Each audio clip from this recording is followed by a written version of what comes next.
अस्सलाम वालेकुम। तो स्टार्ट करते हैं इसका लेक्चर। अभी तक हमने कर लिया है HTML कर लिए है। उसके बाद हमने CSS की थी, यानी कि हमने स्ट्रक्चर बनाना भी सीख लिया अपनी वेबसाइट का। उसके बाद हमने स्टाइलिंग करनी भी सीख ली, और उसके बाद हमने अपनी इजीनेस के लिए बूटस्ट्रैप और टेलनेट CSS सीखी, ताकि हमें कोड कम से कम करना पड़े और हम कम कोड को यूज़ करके ही अपनी वेबसाइट बना सके। तो ये था वेबसाइट का सिर्फ ना, इसको कहते हैं UI वाला पार्ट। UI यानी कहते हैं यूज़र इंटरफेस, जो यूज़र को नज़र आना होता है। तो ये पार्ट हमने कर लिया अभी तक। अब हमारा जो पार्ट स्टार्ट होगा, इसका नाम है प्रोग्रामिंग। ठीक है, अब हम वेबसाइट की प्रोग्रामिंग करेंगे कि वेबसाइट पे अगर हमने बटन्स लगाए हैं, जैसे लास्ट लेक्चर में हमने क्या किया था, हेडर के ऊपर लॉगिन वाला बटन लगाया था। तो बटन के क्लिक पे क्या हो रहा था, वो लॉगिन वाले पेज पे जा रहा था। अब लॉगिन वाले पेज पे क्या है, लॉगिन वाला फॉर्म बना होता है, जहाँ पे यूज़र अपनी ईमेल एंटर कर सकता है, अपना फ़ोन नंबर एंटर कर सकता है, अपने डिफरेंट डिटेल्स एंटर कर सकता है। अब हमने क्या करना है कि हमने अपनी वेबसाइट के अंदर इस प्रोग्रामिंग इंटीग्रेट करनी है कि जैसे यूज़र वो फॉर्म फिल करे तो उसका डाटा हमारे पास आना चाहिए। फिर उसके बाद फिर बैकएंड वाला पार्ट आता है, जिसमें क्या कहते हैं, हम उसका डाटा लेके अपने डाटाबेस में सेव करवा लेते हैं या डिफरेंट काम करते हैं। तो अभी हमने क्या करना है, जैसे उस डाटा को कलेक्ट करना है, अपने पास लेके आना है। तो ये काम HTML और CSS के थ्रू पॉसिबल नहीं है। इस काम को करने के लिए हमें क्या करना है, कोई ना कोई स्क्रिप्टिंग लैंग्वेज सीखनी पड़ती है, यानी कि कोई इसको स्क्रिप्टिंग लैंग्वेज भी कहते हैं, प्रोग्रामिंग लैंग्वेज भी कहते हैं। तो हमें कोई ना कोई प्रोग्रामिंग लैंग्वेज सीखनी पड़ेगी। तो हमारे पास डिफरेंट प्रोग्रामिंग लैंग्वेजेस हैं, जैसे कि जावास्क्रिप्ट है, पाइथन है, PHP है, रूबी है, इसी तरह काफ़ी ज़्यादा लैंग्वेजेस और भी हैं। हम जिसके अंदर चाहे काम करें, जो सी सीखना चाहे सीख के काम कर सकते हैं उसके अंदर।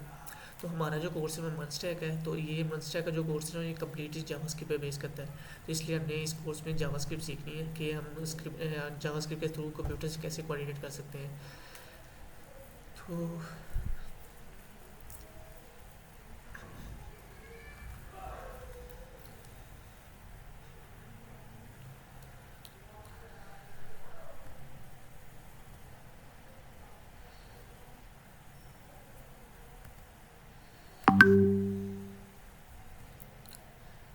जावास्क्रिप्ट जैसे HTML CSS करने के लिए हमने उसको इंस्टॉल नहीं किया था। कुछ लैंग्वेजेस ऐसी होती हैं जिनको ना हमें अपने सिस्टम के अंदर यूज़ करने के लिए उनको इंस्टॉल करना पड़ता है। तो HTML CSS के केस में हमने कोई भी लैंग्वेज इंस्टॉल नहीं की, क्योंकि वो बाय डिफ़ॉल्ट हमारे जो है गूगल क्रोम हमारा ब्राउज़र है, तो ब्राउज़र सपोर्ट करता है बाय डिफ़ॉल्ट।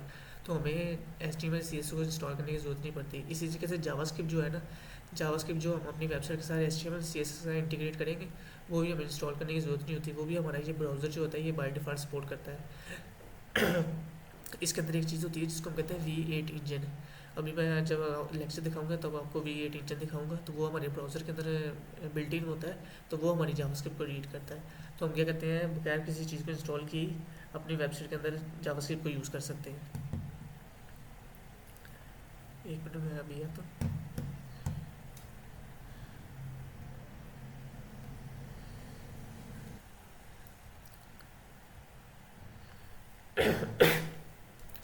तो जब हमने HTML के साथ काम किया था, हमने क्या किया था, फाइल का नेम रख के उसकी एक्सटेंशन रखी थी .html। इसी तरह जब CSS के अंदर काम किया था तो हमने फाइल की एक्सटेंशन रखी थी .css। इसी तरह जब जावास्क्रिप्ट में काम करेंगे तो जावास्क्रिप्ट की जो भी फाइल बनाएंगे उसका नाम हम रखेंगे .js। जावास्क्रिप्ट की शॉर्ट फॉर्म होती है .js, तो हम उसका ना JS उसका नाम रखेंगे वेबसाइट का। तो हम क्या करते हैं, जैसे हमने प्रीवियस फाइल्स के लिए अपना फोल्डर बनाया हुआ है, हम एक न्यू फोल्डर क्रिएट करेंगे अपना। इसी जगह पे हम न्यू फोल्डर क्रिएट कर लेते हैं अपना। फोल्डर का नाम रख देते हैं जावास्क्रिप्ट। इस फोल्डर को ओपन किया हमने। अब ये फोल्डर ओपन हो गया है। तो हमने कल भी ये चीज़ डिस्कस की थी कि जो भी हमने कोई काम करना होता है वो हमारा HTML उसके लिए लाजमी होती है, यानी कि वेबसाइट जब भी आपने बनानी है उसके लिए आपको लिए HTML की फ़ाइल लाजमी है। HTML वाली फ़ाइल के बगैर हम काम नहीं कर सकते। तो HTML वाली फ़ाइल जो है ना वो कंपल्सरी होती है हर वेबसाइट बनाने के लिए। अगर आपने CSS यूज़ करनी है उसके लिए भी आपको HTML वाली फ़ाइल चाहिए, अगर आपने जावास्क्रिप्ट यूज़ करनी है उसके लिए भी आपको HTML वाली फ़ाइल लाजमी चाहिए। हम क्या करते हैं, सारी फाइलों को अपनी को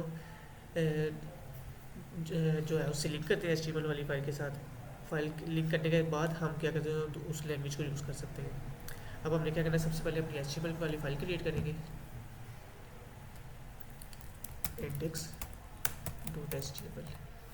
और इसमें जो बेसिक स्ट्रक्चर मैंने बताया कि हमने लाजमी लिखना होता है, हम ये वाला साइन लगाएंगे। ये हमारा बेसिक स्ट्रक्चर आ गया। हम अपनी वेबसाइट का टाइटल भी चेंज कर सकते हैं, जावास्क्रिप्ट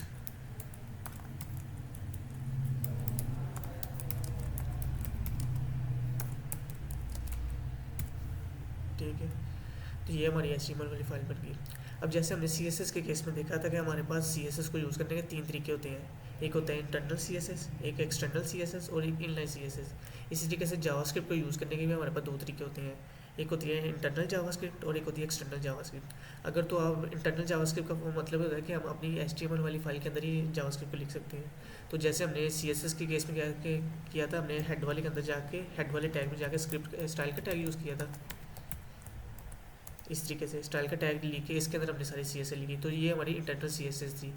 इसी तरीके से हम क्या कर सकते हैं, जावास्क्रिप्ट भी इंटरनल लिख सकते हैं। उसके लिए हमने क्या करना है, बॉडी वाले पार्ट में आके यहाँ पे हमने टैग यूज़ करना है स्क्रिप्ट का। तो ये हमारे पास एक स्क्रिप्ट का टैग होता है, ये क्या करता है, हम HTML वाली फाइल के अंदर ही रहते हुए अपनी जावास्क्रिप्ट लिख सकते हैं। तो इस जावास्क्रिप्ट को हम कहेंगे इंटरनल जावास्क्रिप्ट।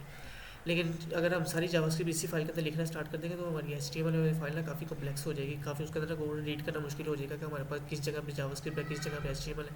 तो इसलिए अपना बेस्ट प्रैक्टिस यही होती है कि हम ना CSS के लिए भी फाइल सेपरेट बनाते हैं और जावास्क्रिप्ट के लिए हम फाइल सेपरेट बनाते हैं। तो हम क्या करेंगे, जावास्क्रिप्ट का एक्सटर्नल मेथड यूज़ करेंगे। तो उसके लिए एक्सटर्नल मेथड के लिए आपने क्या करना है, इसको रिमूव कर दिया अपने स्क्रिप्ट वाले पार्ट को और न्यू फाइल बना दिया हमने।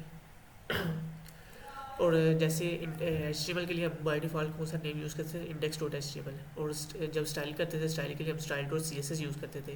इस तरीके से जब आपने जावास्क्रिप्ट लिखनी है तो जावास्क्रिप्ट के लिए आपने यूज़ करना है script.js। ठीक है, ये आपने इसके फाइल का नेम लिखा आप कुछ भी सकते हैं, फाइल का नेम आप कुछ भी रख सकते हैं, लेकिन जो होता है ना बाय डिफ़ॉल्ट अगर एक ही फाइल हो तो तब आपने सिर्फ स्क्रिप्ट रखना है। अगर मल्टीपल फाइल्स हो तो फिर आपने हर फाइल का नेम अपने अकॉर्डिंगली रख लेना है ताकि आपको इजी टू अंडरस्टैंड करना हो कि किस फाइल के अंदर हमने जावास्क्रिप्ट का कौन सा कोड लिखा हुआ है।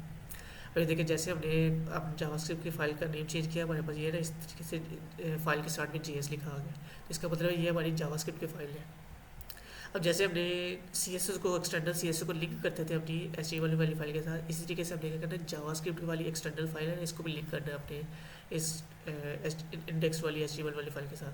तो CSS के केस में हम क्या करते हैं, हेड टैग यूज़ करते थे, उसके अंदर लिंक यूज़ करके उसमें CSS को लिंक करते थे। लेकिन जावास्क्रिप्ट के केस में हमने क्या करना है, बॉडी वाला पार्ट यूज़ करना है। और यहाँ पे हमने वो जो मैंने बताया स्क्रिप्ट वाला टैग, हमने स्क्रिप्ट वाला टैग यूज़ किया, इसको ओपन किया, इसको क्लोज किया। और यहाँ पे हमने एक चीज़ यूज़ करनी है जिसको हम कहते हैं SRC, जो हम इमेज के केस में यूज़ करते थे। इमेज के केस में हम क्या कहते हैं, SRC बताते हैं। SRC का मतलब होता है सोर्स, कि फाइल हमारी किस जगह पे पड़ी हुई है। तो इसी तरीके से हमने जावास्क्रिप्ट के केस में स्क्रिप्ट वाला टैग यूज़ करना है, उसमें भी सोर्स बताना है कि हमारी कौन सी फाइल हम लिंक करना चाह रहे हैं। तो हम यहाँ पर लिखते हैं ./script.js। तो इससे क्या होगा, हमारी जावास्क्रिप्ट भी लिंक होगी। अब हम क्या कर सकते हैं, अपनी जावास्क्रिप्ट वाली फाइल के अंदर जावास्क्रिप्ट को लिख सकते हैं।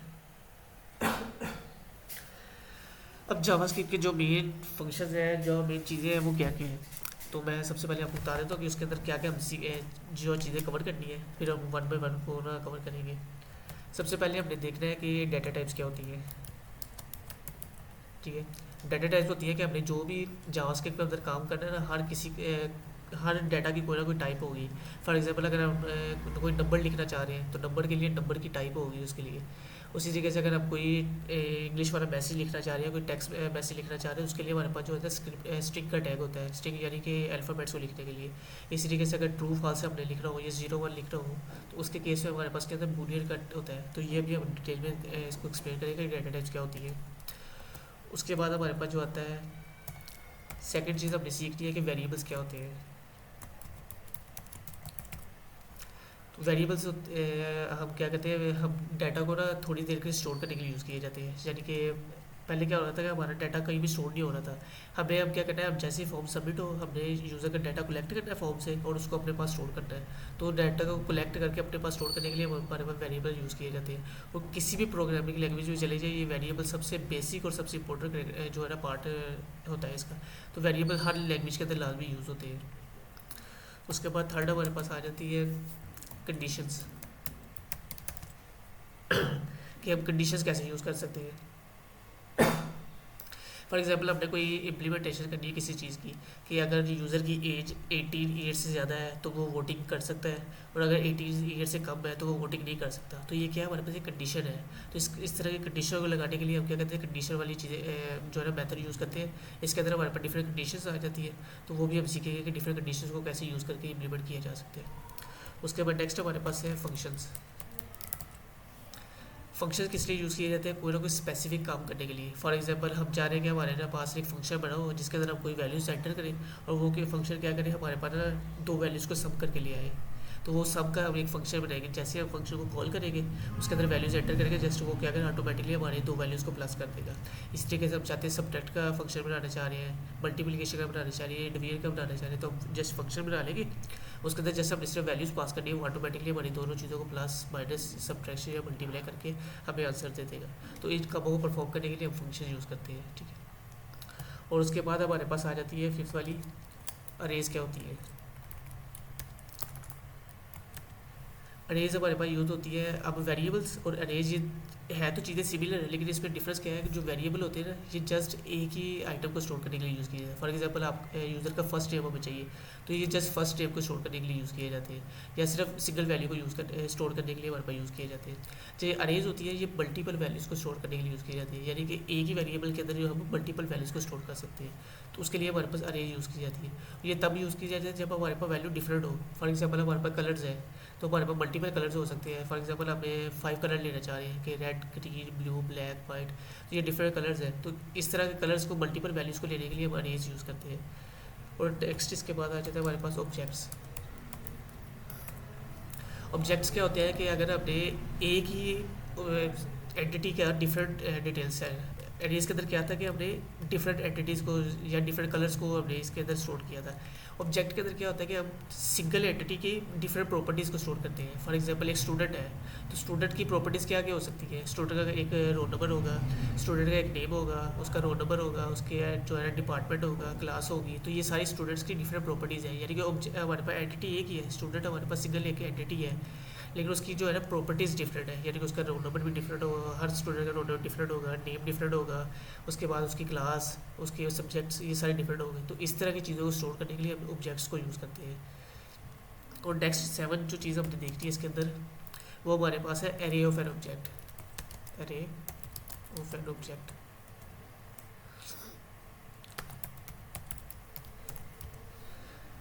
अरे ऑफ एन ऑब्जेक्ट हमारे पास यूज़ होते हैं। हम क्या करते हैं, एक अरे बनाते हैं और उसके अंदर मल्टीपल ऑब्जेक्ट स्टोर कर देते हैं। अब ये किस लिए यूज़ किया जाता है, जब हम अपना फ्रंट एंड करते हैं ना, फ्रंट एंड में फॉर एग्जांपल हम रिएक्ट के बाद उसके जावास्क्रिप्ट के बाद हमने सीख लिया रिएक्ट के अंदर अगर हमने मल्टीपल वैल्यूज़ को प्रिंट करवाना हो, फॉर एग्जांपल अगर हमने मल्टीपल स्टूडेंट्स का डाटा स्टोर करवाना है, तो मल्टीपल स्टूडेंट्स का डाटा स्टोर करवाने के लिए हम क्या करेंगे, एक अरे बनाएंगे, उसके अंदर डिफरेंट स्टूडेंट्स के ऑब्जेक्ट बना लेंगे। अरे का नाम हम रख देंगे स्टूडेंट्स, और उसके अंदर अब जितने भी स्टूडेंट्स हमारे पास है सारे एक एक ऑब्जेक्ट के अंदर एक स्टूडेंट बनाते जाएंगे। तो मल्टीपल स्टूडेंट्स का डाटा स्टोर करने के लिए हम क्या करें, अरे ऑफ एन ऑब्जेक्ट यूज़ करेंगे। और ये क्या कहता है, हमारे पास वैल्यूज़ को प्रिंट करवाने के लिए यूज़ करें। अब हमने डाटा स्टोर तो किया, डाटा स्टोर करने के बाद हमने किसी जगह पर डाटा को शो भी करवाना है। फॉर एग्जाम्पल हमने टेबल बनाए हुए हैं कि जैसे फॉर्म सबमिट हो, एक पेज दूसरा पेज आए जहाँ पे हमारे पास टेबल हो और टेबल के अंदर हमारे पास वैल्यू स्टोर हो जाए। स्टैक और क्यूज़ जो है ना वो काफ़ी एडवांस कंसेप्ट है, वो आप यूज़ कर सकते हैं वो, लेकिन उसके लिए काफ़ी ज़्यादा ना डीप नॉलेज आपको चाहिए जावास्क्रिप्ट का। तो हमारा जो कोर्स है ना ये बेसिक कोर्स है, इसके अंदर यानी कि हमने 2 मंथ्स का कोर्स होता है। तो इसके अंदर हमने कंप्लीट जावास्क्रिप्ट का हमने सिर्फ इंपॉर्टेंट टॉपिक्स कवर करने हैं जो कि हमारे आगे यूज़ होने हैं। तो हमारे पास आगे जाके ना रिएक्ट और नोड.जेएस जो बैकएंड के लिए यूज़ होती है, तो उसमें हमारे पास ये सिर्फ ये बेसिक कॉन्सेप्ट है जो आपके लाजमी यूज़ होते हैं। जो स्टैक और क्यू वाला कंसेप्ट होता है वो काफ़ी एडवांस कंसेप्ट है, तो वो छोटे प्रोजेक्ट्स में नहीं यूज़ किए थे, वो हाई प्रोफाइल प्रोजेक्ट, जैसे अगर हमने फेसबुक बनानी है, वो कितनी बड़ी कंपनी है, तो इस तरह की बड़ी प्रोजेक्ट्स को बनाने के लिए हमारे पास ये स्टैक्स वगैरह या क्यूज़ वगैरह यूज़ किए जाते हैं। तो बेसिक लेवल की जो हम वेबसाइट बनाते हैं, जो आजकल हमारी वेबसाइट यूज़ की जाती है, उनमें स्टैक और क्यूज़ नहीं यूज़ होते। फॉर एग्जांपल ये एक बूट्स हमने अपना VS कोड ओपन किया है, तो ये एक सॉफ्टवेयर है, तो सॉफ्टवेयर के अंदर हमारे पास स्टैक्स और क्यूज़ यूज़ किए जाते हैं। वो VS कोड हमारे पास काफ़ी बड़ा प्रोजेक्ट है, तो इस तरह की चीज़ों को जो है ना डिज़ाइन करने के लिए, डेवलप करने के लिए हमारे पास स्टैक्स और क्यूज़ यूज़ किए जाते हैं। बेसिक जो काम हमारी फंक्शनलिटी के लिए हमारे पास स्टैक और क्यू नहीं यूज़ किए जाते। तो ये सारी चीज़ें जो अभी हमने जावास्क्रिप्ट के अंदर कवर करनी है, तो अब 1 बाय 1 को स्टार्ट करते हैं। सबसे पहले कमेंट कर लेते हैं। सबसे पहला हमारा टॉपिक है डाटा टाइप्स। मैं यहाँ पे एक कमेंट लगा देता हूँ, या थोड़ा सा डिज़ाइन करके लगाते हैं कमेंट स्टैटिक। तो जावास्क्रिप्ट में जो है ना आपके चीज़ों को कमेंट करने के लिए डबल स्लैश लगाएंगे तो आपका कमेंट हो जाएगा, या आप क्या कर सकते हैं, इस तरह का स्टैटिक लगा के इसके अंदर भी चीज़ों को कमेंट कर सकते हैं। तो कमेंट का मैंने बताया था कि हमारे पास कोड फाइल के अंदर लिखा तो रहता है, लेकिन वो इम्प्लीमेंट नहीं होता, यानी कि उसका कोई इफेक्ट नहीं होता हमारी वेबसाइट पे। अब हमारे पास फर्स्ट है डाटा टाइप्स।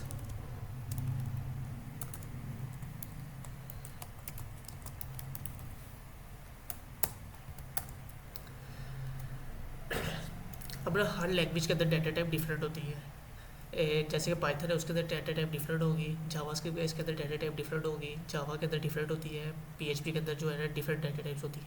तो अब जावास्क्रिप्ट कर रहे हैं तो अब जावास्क्रिप्ट के अकॉर्डिंग नहीं लिखेंगे हमारे पास डाटा टाइप्स क्या क्या होती है।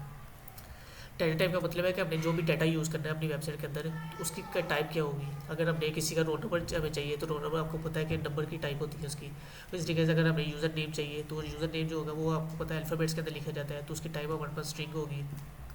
उसके बाद हम अगर किसी जगह पे चेक बॉक्स लगाना चाह रहे हैं कि चेक बॉक्स क्लिक हुआ या नहीं हुआ, तो उसके केस में हमारे पास क्या हो सकता है, ये ट्रू या फॉल्स का कॉन्सेप्ट हो सकता है, तो उस डाटा टाइप को हम कहते हैं बूलियन। तो इस तरह की डाटा टाइप्स हमारे पास डिफरेंट होती है। तो जावास्क्रिप्ट के अंदर हमारे पास दो टाइप्स के डाटा टाइप्स होती है। फर्स्ट हमारे पास होती है प्रिमिटिव्स और सेकंड हमारे पास होती है नॉन प्रिमिटिव्स।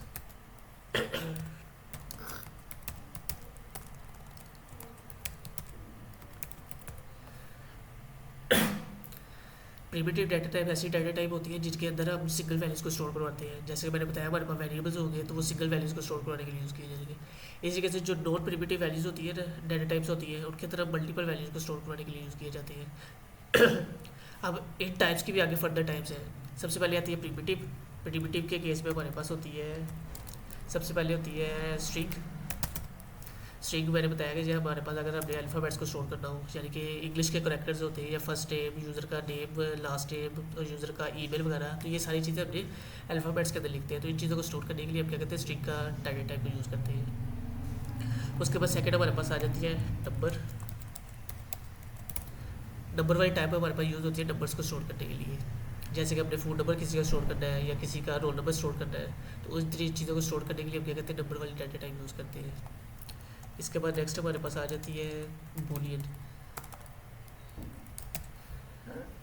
बूलियन वाली टाइप हमारे पास यूज़ होती है ट्रू और फॉल्स को स्टोर करने के लिए, कि हमने चेक करना है कि क्या हमारे पास कोई कंडीशन ट्रू है या फॉल्स है। जैसे मैंने चेक बॉक्स की एग्जांपल दी कि चेक बॉक्स हमें पता है या हम उसको क्लिक करते हैं या अनक्लिक करते हैं, ये दो ही केस होते हैं उसके अंदर। जब हमारे पास सिर्फ दो ही केस हो रहा है या हमने येस या नो का आंसर देना हो, तो तब हम बूलियन टाइप यूज़ करते हैं। इसकी जो वैल्यूज़ होती है हमारे पास एक ट्रू होती है या दूसरी फॉल्स होती है। तो ये दो वैल्यूज़ को चेक करने के लिए बूलियन टाइप यूज़ की जाती है हमारे पास। इसके बाद नेक्स्ट हमारे पास आ जाती है नल। नल वाली जो डाटा टाइप है ये हमारे पास यूज़ की जाती है कि हमने कोई वेरिएबल तो बनाया, हम ये इसके बाद ना वेरिएबल भी सीखेंगे। तो वेरिएबल क्या होते हैं, तो वेरिएबल्स के अंदर हमने एक टाइप यूज़ करते हैं नल। नल का मतलब होता है हमने वेरिएबल तो क्रिएट किया है लेकिन उसकी वैल्यू हमारे पास कुछ भी नहीं है, यानी कि हमने वेरिएबल बनाया उसको वैल्यू कोई असाइन नहीं की। स्ट्रिंग के केस में हम क्या कहते हैं, वेरिएबल बनाएंगे उसको वैल्यू भी असाइन करेंगे। फॉर एग्जाम्पल हमने फर्स्ट नेम अगर यूज़र का लिखा है तो फर्स्ट नेम के अंदर हम यूज़र की वैल्यू भी लिखेंगे। किसी ने कोई यूज़र का कोई ना कोई फर्स्ट नेम होगा तो वो उसकी वैल्यू हो जाएगी। इस तरीके से अगर हम नंबर लिख रहे हैं, यूज़र का फ़ोन नंबर अगर हमें चाहिए या यूज़र का रोल नंबर चाहिए, तो ये इसका वेरिएबल बनाया तो उसके अंदर यूज़र का रोल नंबर वगैरह सब कुछ एंटर करना पड़ेगा। तो नल वाली टाइप का मतलब होता है कि हमने वेरिएबल तो क्रिएट किया है लेकिन उसके अंदर वैल्यू कोई नहीं स्टोर करे। तो ये हमारे पास एक टाइप होगी नल की। उसके बाद नेक्स्ट हमारे पास आ जाती है अनडिफाइंड की। अनडिफाइंड की टाइप होती है कि हमने वेरिएबल बनाया है, उसको वैल्यू भी असाइन की है लेकिन वैल्यू हमारे पास क्या खाली है। ठीक है, नल का मतलब होता है कि वैल्यू हमारे पास जो है ना है ही नहीं है। और अनडिफाइंड का केस में कहते हैं वैल्यू हमारे पास एम्प्टी है। तो ये भी हमारे पास दोनों मेथड यूज़ किए जाते हैं कि हम अपना बाय डिफ़ॉल्ट टाइप्स असाइन कर देते हैं डाटा टाइप्स को। और नेक्स्ट हमारे पास आती है बिग इंट वाली। बिग इंट, तो बिग इंट तो हमारे पास यूज़ होती है जो है ना काफ़ी हाई जो नंबर्स होते हैं। जैसे कि हमारे पास बैंक्स है, बैंक्स के अंदर हमारे पास ट्रांजेक्शन होती है तो उनके अंदर काफ़ी लेंथी नंबर्स होते हैं। फॉर एग्जाम्पल हमारे पास अगर नंबर हो गया इस टाइप का, अगर इतना लेंथी नंबर होता है हमारे पास, फिर ऐसे ये भी अभी ज़्यादा लेंथी नहीं है, अगर इससे भी लेंथी नंबर्स हो तो ऐसे लेंथी नंबर्स को स्टोर करने के लिए हम बिग इंट यूज़ करते हैं। और अगर सिंपल हमने सिर्फ जैसे ऐसे नंबर को स्टोर करना हो, इतना इस जैसे नंबर को स्टोर करना हो तो उसके लिए हम नंबर यूज़ करते हैं। और अगर हमारे पास इस तरह के लेंथी नंबर्स हो तो उनको यूज़ करने के लिए हम बिग इंट यूज़ करते हैं। तो हमारी जो वेबसाइट होती है ना वो हमारे पास आपको पता है कि हम सिंपल वेबसाइट बनाते हैं, उसमें इतनी हैवी कैलकुलेशन नहीं होती, इतनी बड़े नंबर्स हम स्टोर नहीं करते। तो ये बिग इंट वाला हमारे केस में नहीं यूज़ होगा। लेकिन बैंकिंग्स जो ऐप्स बनाई जाती है, बैंकिंग के सॉफ्टवेयर बनाए जाते हैं, उनके अंदर ये वाले बिग इंट वाला जो है डाटा टाइप में काफ़ी यूज़ की जाती है। लेकिन हमारे केस में ये डाटा टाइप यूज़ नहीं होगी। हमने क्या करना है, जस्ट ये जो पहली तीन है ये ज़्यादा यूज़ होगी हमारे पास, स्ट्रिंग्स, नंबर्स एंड बूलियन, ये तीन हमने ज़्यादा यूज़ करनी है। उसके बाद आ जाती है हमारे पास नॉट प्रिमिटिव। नॉट प्रिमिटिव के केस में हमारे पास जो, जी बोल अब्दुल्ला बोले। सर अगर सिंबल यूज करना जिस तरह at the rate, dollar sign वगैरह, परसेंटेज वगैरह, तो वो स्ट्रिंग में आएंगे या नंबर में आएंगे? वो हमारे पास स्ट्रिंग के केस में आएंगे। स्पेशल करेक्टर्स होते हैं उनको जो जी आपने लफ्ज़ बोले ना स्टैटिक एट द रेट, ये हमारे पास स्पेशल करेक्टर्स होते हैं, तो उनको आपने स्ट्रिंग के अंदर रैप करके यूज़ करना है। Okay sir. और जो नॉन प्रिमिटिव है इसके केस में हमारे पास तीन डाटा टाइप्स होती है, और तीनों हमने ऊपर डिस्कस कर ली है। सबसे पहले हमारे पास होती है फंक्शंस, सेकंड हमारे पास होती है अरेज, और थर्ड हमारे पास होती है ऑब्जेक्ट्स।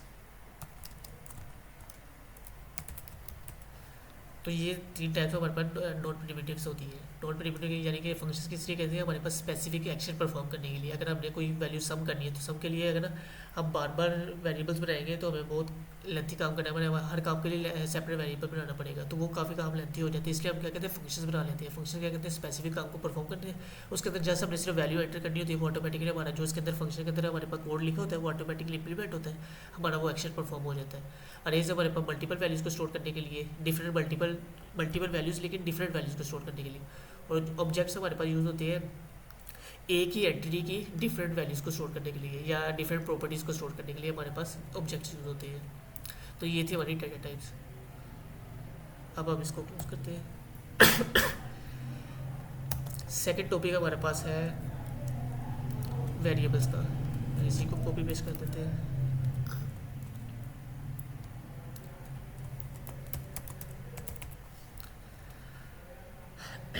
अब वेरिएबल्स होते क्या है, वेरिएबल्स क्या होते क्या और ये काम क्या करते हैं। वेरिएबल्स जो हमारे पास होते हैं अपना एक नंबर लेते एक ना नेम इसको असाइन करते हैं। नेम असाइन करने के बाद इसके अंदर वैल्यू असाइन करते हैं। अब वैल्यू असाइन करने से होता क्या है, अब मैंने आपको फर्स्ट लेक्चर में बताया था कि हम प्रोग्रामिंग लैंग्वेज क्यों करते हैं कि हमें कंप्यूटर से बात करनी होती है या हमें कंप्यूटर से कोऑर्डिनेट करना होता है। तो उसके लिए हमें कंप्यूटर की कोई ना कोई लैंग्वेज आनी चाहिए। तो हम जावा से भी एक लैंग्वेज सीख रहे हैं जो कंप्यूटर से बात करेगी। और कैसे करेगी, अब जब वेरिएबल्स क्रिएट हो गए, वेरिएबल जैसे हम कोई भी वेरिएबल क्रिएट करेंगे ना तो वो क्या करेगा, हमारी जो हार्ड डिस्क होती है और रैम होती है इनके अंदर जाके एक बॉक्स क्रिएट करेंगे। उस बॉक्स के अंदर जो हमने वैल्यू इस वेरिएबल को असाइन की होगी वो वैल्यू उस बॉक्स के अंदर जाके रख देगा। अगर तो रैम के अंदर हमारे पास वैल्यूज वेरिएबल स्टोर हो रहे हैं तो आपको पता है रैम जो होती है वो हमारे पास वोलेटाइल मेमोरी होती है, यानी कि जैसे ही हमने अपने कंप्यूटर को ऑफ किया हमारे पास रैम के अंदर जो डाटा होता है वो सारा रिमूव हो जाता है। तो रैम के अंदर डाटा हम सिर्फ थोड़ी देर को स्टोर करने के लिए यूज़ किए जाते हैं। उसके बाद हमारे पास हार्ड डिस्क आ जाती है, यानी कि जो हमारे SSD हो जाती है या HDD होती है। तो ये हमारे पास क्या होती है, लॉन्ग टर्म डाटा को स्टोर करने के लिए यूज़ की जाती है। तो अगर वेरिएबल्स हमारी हार्ड डिस्क के अंदर बनते हैं तो उससे क्या होता है कि हमारे पास जो वेरिएबल्स है लॉन्ग टर्म स्टोर हो जाते हैं, यानी कि उसके अंदर जो बॉक्स क्रिएट होगा मेमोरी के अंदर उसके अंदर जो वैल्यू हमने असाइन की वो लॉन्ग टर्म सेव हो जाएगी। अब रैम के अंदर डाटा कैसे सेव होता है और रोम के अंदर कैसे सेव होता है। अगर अभी तो हमने क्या किया, इस फाइल को ऑटो सेव पे लगाया होगा कि जैसे हम कोड करेंगे हमारी फाइल ऑटोमेटिकली सेव हो जाएगी। लेकिन अगर हमने इसको ऑटो सेव पे नहीं ना लगाया होगा तो जितनी देर हम अपना काम करते रहेंगे उतनी देर तक हमारा डाटा जो है ना वो रैम के अंदर रहेगा और रैम के अंदर वर्किंग होती है। लेकिन जैसे हम फाइल को सेव कर देंगे तो ये फाइल हमारी जब सेव होने के बाद ये क्या है, इसने हमारे कंप्यूटर के अंदर जाकर स्पेस ली है, यानी कि हमारी जो हार्ड डिस्क है उसके अंदर स्पेस एक्वायर की है। तो जैसे हम फाइल को सेव करेंगे तो जो डाटा हमारे इसके अंदर जितने भी वेरिएबल्स होंगे वो सारे वेरिएबल्स हमारे हार्ड डिस्क के अंदर जाकर स्टोर हो जाएंगे। तो इस तरीके से हम क्या कर सकते हैं अपने वेरिएबल्स क्रिएट कर। वेरिएबल को क्रिएट करने के कौन से तरीके होते हैं, सबसे पहले ना वेरिएबल को क्रिएट करने के लिए आपने ना वेरिएबल के साथ ना उसकी टाइप बतानी होती है कि आपने किस टाइप का वेरिएबल बना रहे हैं।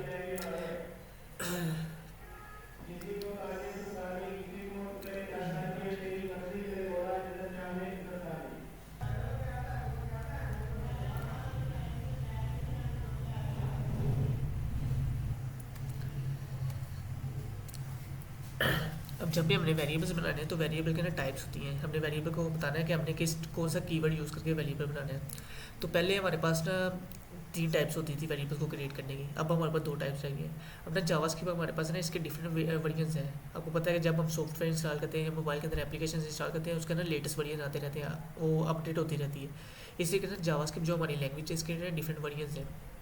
तो जो इसका सबसे ज़्यादा यूज़ होने वाला वर्जन है उसको कहते हैं ECMAScript 15, ES 15 ये इसका एक वर्जन है। तो ये 2015 के अंदर आया था। तो 2015 के अंदर जो इसका वर्जन है ये सबसे ज़्यादा यूज़ होता है। तो इससे पहले जो वर्जन यूज़ होते थे उसके अंदर हमारे पास टाइप्स 3 होती थी, लेकिन जब ये हमारे पास ECMAScript 15 आया तो इसके अंदर अब हमारे पास 2 टाइप्स रह गई है कि हमने वेरिएबल बनाने हैं, उसके 2 टाइप्स बतानी है हमने।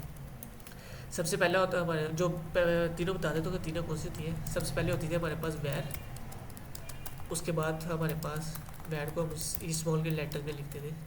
सेकंड हमारे पास था लेट, और थर्ड हमारे पास था कॉन्स्टेंट।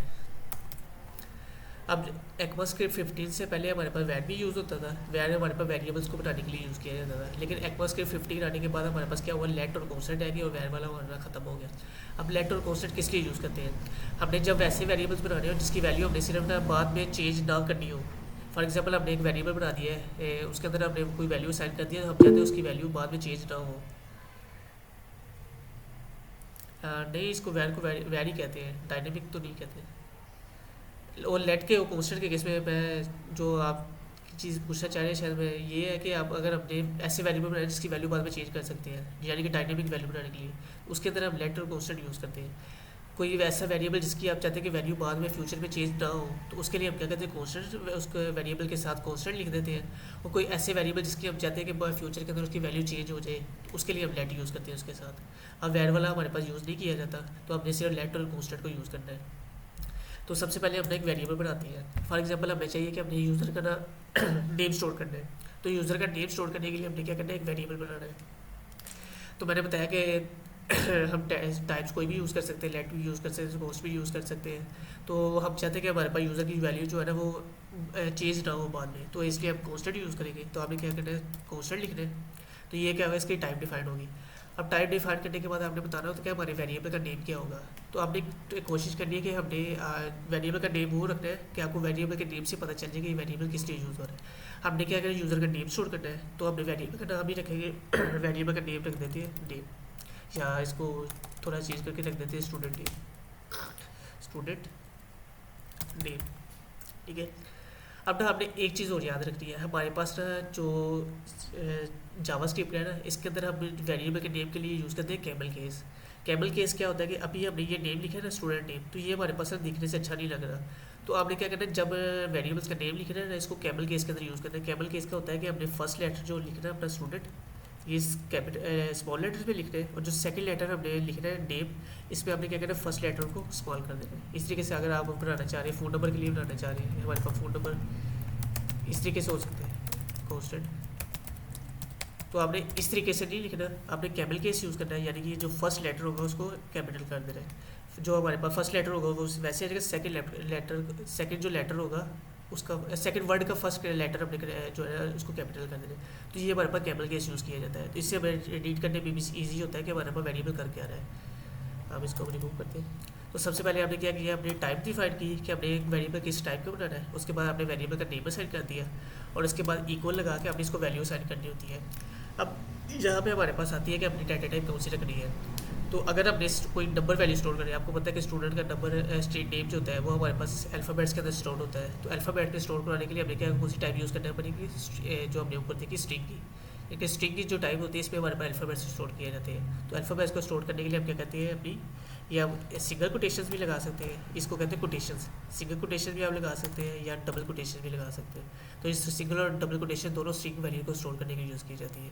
तो हमने ये कोटेशन लगानी है, और इसके अंदर हमने अपने वो जो वैल्यू है ना यूज़र की वो एंटर करनी है। अब स्टूडेंट का नेम हमें चाहिए, हम लिख देते हैं, और ये हमारे पास एक स्टूडेंट है, ये हमने उसको नेम असाइन कर दिया। तो ये क्या हुआ, अब इसको हमने क्लोज भी करना होता है, इसको हम कहते हैं स्टेटमेंट टर्मिनेटर। ये स्टार्ट में हमने क्या करना है, एक सेमीकोलन लगा देना है। इसका क्या मतलब होता है कि हमारी स्टेटमेंट एक यहाँ से स्टार्ट हुई थी, ये इसको ना पूरी, अब ये पूरी जो लाइन है इसको हम कहेंगे एक स्टेटमेंट हमारी, ठीक है।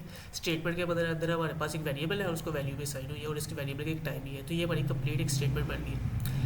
अब इससे होगा क्या, इतनी लाइन लिखने से, इतनी लाइन लिखने से क्या होगा, हमारी मेमोरी के अंदर जाएगा, मेमोरी के अंदर एक बॉक्स क्रिएट करेगा, उसका नाम बॉक्स का नेम होगा हमारे पास स्टूडेंट नेम, यानी कि वो क्या करेगा, एक बॉक्स क्रिएट करके उसका नेम रख देगा स्टूडेंट नेम, और उसके अंदर वैल्यू स्टोर करा देगा अली रज़ा की।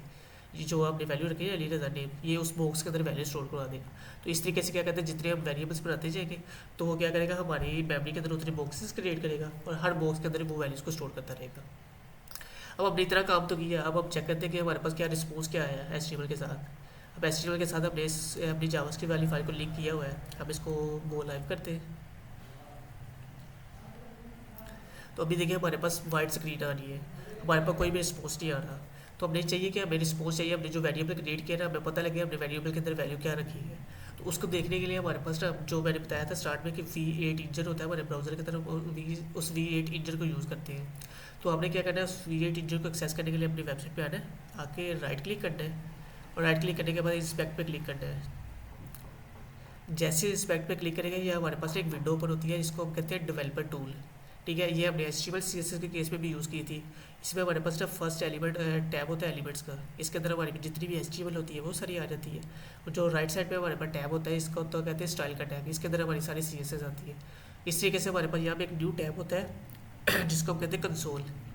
तो कंसोल वाले टैब के अंदर आएगा, यहाँ पे हमारी जितनी भी जावास्क्रिप्ट होती है वो शो होती है। मैं इसको एक दफ़ा रिफ्रेश करता हूँ, ये एरर आ रहा है, मैं इसको रिफ्रेश किया, ये देखिए अभी हमारा ये कंसोल एम्प्टी है, इसके अंदर कोई भी वैल्यू नहीं आ रही है। लेकिन हमने जो एक वेरिएबल बनाया हुआ है उस वेरिएबल की वैल्यू हमें चाहिए कि यहाँ पे वेरिएबल के अंदर कौन सी वैल्यू स्टोर है, या जो बॉक्स क्रिएट हुआ है उसके अंदर कौन सी वैल्यू थी, तो वो अभी यहाँ पे शो करवाना चाह रहे हैं। तो इसके लिए हमारे पास ना एक बिल्ट इन फंक्शन होता है जावास्क्रिप्ट के अंदर। हमने देखा ना ये फंक्शंस क्या होते हैं कि हम किसी स्पेसिफिक काम के लिए कोई ना कोई फंक्शन क्रिएट कर लेते हैं। तो इस तरीके से ना जावास्क्रिप्ट में चीज़ों को प्रिंट करवाने के लिए हमारे पास एक बिल्ट इन फंक्शन होता है। जैसे हम पाइथन में जाए, पाइथन में अगर किसी चीज़ को प्रिंट करवाना है तो हमारे पास एक प्रिंट का फंक्शन होता है, हम उसको यूज़ करके वैल्यू को प्रिंट करवा सकते हैं। इस तरीके से PHP के केस पे जाए, वहाँ पे हमारे पास एक प्रिंट का फंक्शन होता है, एक एको का फंक्शन होता है, हम उनको यूज़ करके वैल्यू को प्रिंट करवा सकते हैं। लेकिन जावास्क्रिप्ट के केस पे हमारे पास क्योंकि एक कंसोल है हमारे पास, ये कंसोल के अंदर हमने वैल्यूज़ को प्रिंट करवाना है। तो कंसोल के अंदर वैल्यूज़ को प्रिंट करवाने के लिए हम क्या कहते हैं, कंसोल का फंक्शन यूज़ करते हैं। तो आपने क्या कहते हैं, अपने वेरिएबल के नीचे आके कंसोल लिख रहे हैं, कंसोल। अब कंसोल के लिए डिफरेंट वेरिएंट्स होते हैं हमारे पास, एक होता है कंसोल लॉग, एक होता है कंसोल वार्निंग, और एक होता है कंसोल एरर।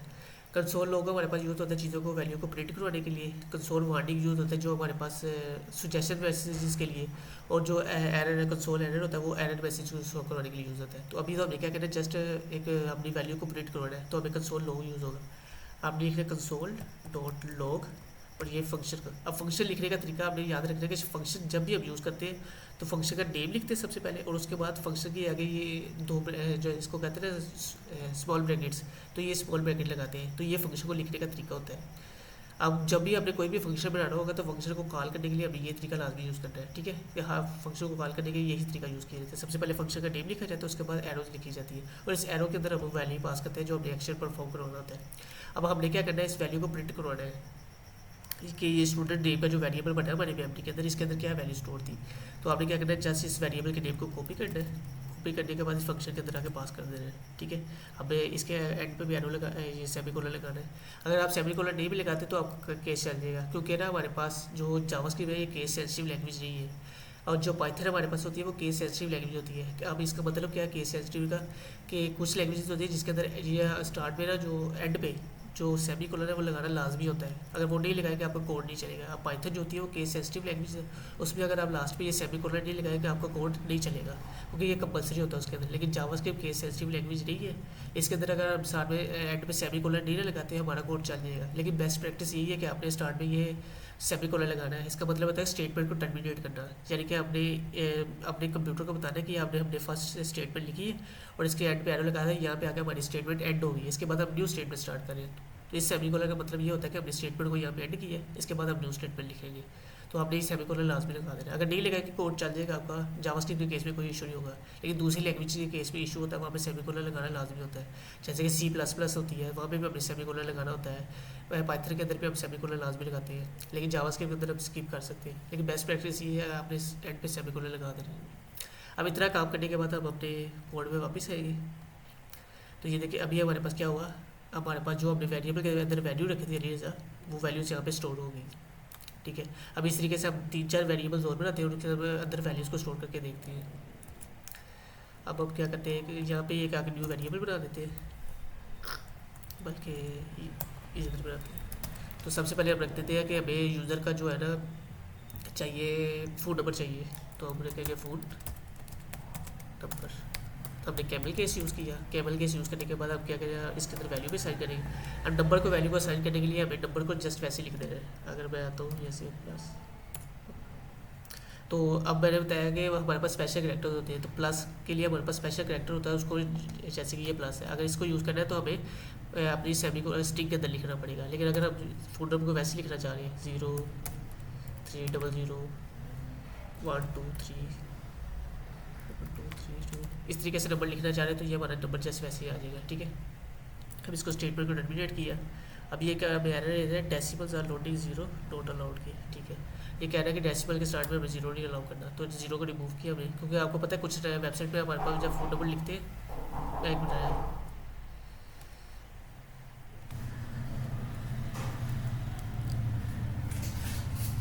तो आपने देखा कुछ वेबसाइट होती है जहाँ पे हमने अगर फ़ोन नंबर लिखना हो तो हम स्टार्ट में जीरो नहीं लगाते हैं, तो यहाँ पे भी वही इसी वजह से एरर आया था हमें, तो हमने स्टार्ट से रिमूव कर दिया।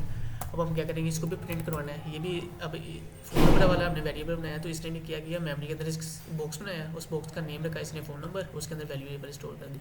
हम इसको भी प्रिंट करवाएंगे, कंसोल लॉग, और इसके अंदर अपने वेरिएबल का नेम लिख देंगे, फ़ोन नंबर, इसको स्टेटमेंट पर टर्मिनेट कर दिया। अब अपने कोड में वापस आएंगे, तो ये देखिए हमारा फ़ोन नंबर भी यहाँ पे प्रिंट हो गया। अब हमने अगर चेक करना हो कि हमारे पास जो वेरिएबल है उसकी टाइप क्या है, मैंने डाटा टाइप आपको बताया कि हमारे पास डाटा टाइप्स होती हैं, तो हम क्या करते हैं, वेरिएबल की डाटा टाइप भी देख सकते हैं कि हमारे पास वेरिएबल्स की डाटा टाइप कौन सी थी। तो वेरिएबल की डाटा टाइप देखने के लिए हमारे पास ना एक फंक्शन और यूज़ होता है, उसको हम कहते हैं टाइप ऑफ। आपने क्या करना है, अपने कंसोल के अंदर आके सबसे पहले लिखना है टाइप ऑफ।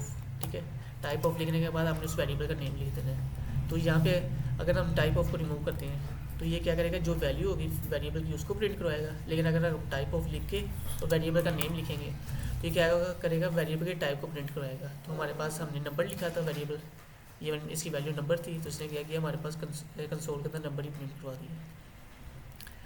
अब हमारे पास बूलियन में डाटा टाइप देख लेते हैं,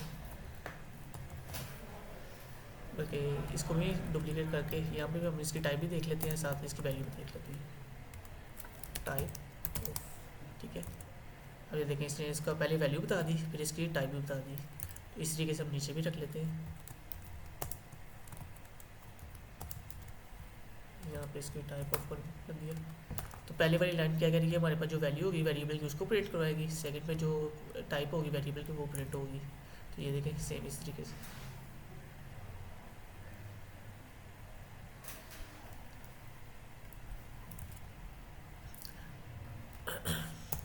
अब हम एक बूलियन के लिए भी बना लेते हैं। फॉर एग्जांपल हम रख देते हैं कि इज़ स्टूडेंट, कि क्या हमारा जो यूज़र है वो स्टूडेंट है या नहीं है। इस तरीके से हमारे पास ये कंडीशंस काफ़ी सारी यूज़ की जाती हैं।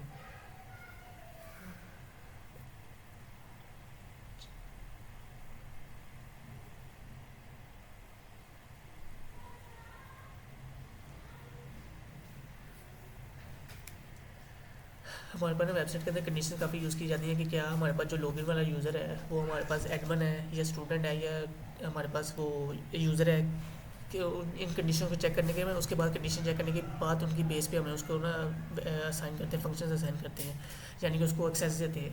तो इन चीज़ों को टेस्ट करने के लिए कि इसके पास कौन सी एक्सेस है, या वो चेक बॉक्स वाली एग्जांपल मैंने दी, तो इस तरह की चीज़ों के लिए हम क्या करते हैं, वेरिएबल बनाते हैं बूलियन वाले। तो उन बूलियन वाले वेरिएबल्स के लिए स्टार्ट में ना इज़ वाली कंडीशन लगा दी, जिससे हमें आइडेंटिफाई करने में ईजी होता है कि ये किस टाइप का है। ठीक है, आपने लिखना इज़ स्टूडेंट, आगे वैल्यू रख दिया ट्रू। ठीक है, अब ट्रू हमने रख दिया, इसका मतलब है कि हमारे पास ये जो वेरिएबल है इसका मतलब ये है कि ये जो लॉगिन वाला स्टूडेंट है हमारे पास ये स्टूडेंट है, यानी लॉगिन वाला जो यूज़र है ये स्टूडेंट है हमारे पास। ठीक है, अब इसको भी स्टेटमेंट में टर्मिनेट किया, इसको कंसोल किया हमने कंसोल डॉट लॉग, और इसमें वेरिएबल का नेम लिखा सबसे पहले, तो नेम लिखा तो इसने बता दिया कि ये ट्रू है। ठीक है, अब इसका भी टाइप भी देखें, इसकी टाइप हमारे पास क्या है, इसको कॉपी किया, पेस्ट किया, टाइप ऑफ, तो इसने बता दिया इसी पे टाइप बूलियन है। ठीक है, अब इस तरीके से अगर हम वेरिएबल बनाएं एक न्यू कॉन्स्टेंट टेस्टिंग रख देते हैं, वेरिएबल का नेम कुछ भी रख देते हैं और इसको क्लोज कर देते हैं। ठीक है, क्लोज करने के बाद इसको कंसोल करेंगे, अगर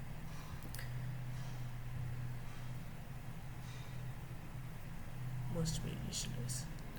अब ना ये हम बना रहे हैं नल वेरिएबल। नल वेरिएबल के लिए क्या होता है कि उसके स्टार्ट में कॉन्स्टेंट नहीं लगा सकते। कॉन्स्टेंट का मीनिंग मैंने आपको बताया था, कॉन्स्टेंट ऐसे वेरिएबल को कहते हैं जिसकी वैल्यू बाद में चेंज नहीं हो सकती। तो हमने क्या किया, एक वेरिएबल बनाया जिसको कोई भी वैल्यू असाइन नहीं की। तो उसके केस में वो कह रहे हैं कि हम कॉन्स्टेंट को यूज़ नहीं कर सकते। इस केस में हमने क्या करना है, लेट को यूज़ करना है। फिर अब लेट को यूज़ किया, अब जैसे कि मैंने कॉन्स्टेंट यूज़ कर रहा हूँ तो क्या कर रहा है, मुझे एक एरर दे रहा है। तो जैसे ही आपके कोड के अंदर कोई एरर आएगा तो नीचे रेड लाइन आ जाएगी। तो इस रेड लाइन के ऊपर जैसे ही हम माउस लेके जाएंगे तो एक बॉक्स शो होगा। इस बॉक्स के अंदर वो बता देगा हमें एरर कौन सा आ रहा है। तो ये हमें जावास्क्रिप्ट का फ़ायदा है और वीएस कोड का भी फ़ायदा है कि हम एरर को देख सकते हैं। कुछ लैंग्वेजेस होती है उसमें क्या होता है कि हम जब कोड लिखने के बाद कोड को चलाते हैं बाद में एरर्स आते हैं, लेकिन जावास्क्रिप्ट के केस में हमारे पास कोड लिखते हुए एरर आ जाते हैं हमारे पास। तो इससे हमें ईजी होता है कि हमें टाइम हमारा सेव हो जाता है। तो हमने क्या करना है, यहाँ पर लेट यूज़ कर दीजिए। हम इसको कंसोल करेंगे, इसके अंदर हम रखेंगे टेस्टिंग और इसके बाद इसकी टाइप भी चेक करेंगे। Type testing undefined. तो जो हमारे पास होता है ना, जिसको अगर कोई वैल्यू असाइन ना हो तो अनडिफाइंड होता है। यहाँ पे मैंने शायद उल्ट बता दिया था आपको, रिवर्स बता दिया था। यहाँ पे अगर हमने वेरिएबल बनाया है उसको कोई भी वैल्यू असाइन नहीं है तो उसके केस में हमारे पास क्या होता है, अनडिफाइंड होती है। तो वो हमारे पास डाटा टाइप अनडिफाइंड होती है। और ऐसा वेरिएबल जिसको हमने वैल्यू असाइन तो की हुई है लेकिन वैल्यू हमारे पास एम्प्टी है, तो एम्प्टी के केस में हम क्या कहते हैं, नल वाली वो केस हमारे पास जो डाटा टाइप होती है वो नल होती है। ठीक है, इसमें हमारे पास क्या है, टेस्टिंग होती है, वो क्या है, अनडिफाइंड आई है। अनडिफाइंड का मतलब है कि हमने वेरिएबल बनाया है और उसकी वैल्यू कोई भी असाइन नहीं की, तो उस केस में हमारे पास अनडिफाइंड होती है। नल वाले केस में हम क्या कहते हैं, वेरिएबल तो बना लें लेकिन उसको वैल्यू कोई नहीं असाइन करते, तो वो उस केस में हमारे पास जो होगी वो अनडिफाइंड हो जाएगी हमारे पास और नल हो जाएगी उसके केस में। ठीक है, तो इस तरीके से हम वेरिएबल्स क्रिएट करके अपने वेरिएबल को प्रिंट भी करवा सकते हैं, प्रिंट करवा के यहाँ पे टेस्टिंग कर सकते हैं। अब जब हम ओरिजिनल वेबसाइट बनाते हैं तब हम कंसोल नहीं यूज़ करते। कंसोल से हम तब यूज़ करते हैं जब हमने एरर्स शो करवाने हो। तो अभी हमने क्योंकि टेस्टिंग कर रहे हैं तो तब हमने यहाँ पे अपने कंसोल के अंदर मैसेज शो कर रहा है। लेकिन जब हम ओरिजिनल वेबसाइट पे जाते हैं तब हम ये जो वाइड एरिया है हम इसको यूज़ करके यहाँ पे मैसेजेस को प्रिंट करवाते हैं। तो उस केस में हम इस चीज़ को यूज़ करेंगे अपने, जब टेस्टिंग कर रहे हैं या कोड लिख रहे होते हैं तब हम इसको कंसोल को यूज़ कर जाते हैं। तो ये हमारी वेरिएबल्स भी हो गए हैं। अब हम कर लेते हैं, कंडीशंस कर लेते हैं और जो नेक्स्ट लेक्चर होगा उसमें बाकी चीज़ें हम कवर कर लेंगे। मैं इसको भी कमेंट कर देते हैं। अभी ये आ गया। अब हमने करनी है कंडीशंस। कंडीशन से पहले मैं एक चीज़ आपको बता देता हूँ, ऑपरेटर्स क्या होते हैं। यहाँ पे मैं लिख भी देता हूँ हमारे पास ही, इसको हम 5 कर देते हैं, इसको 6, 7 एंड 8, 4 पे हमारे पास आ जाएंगे ऑपरेटर्स।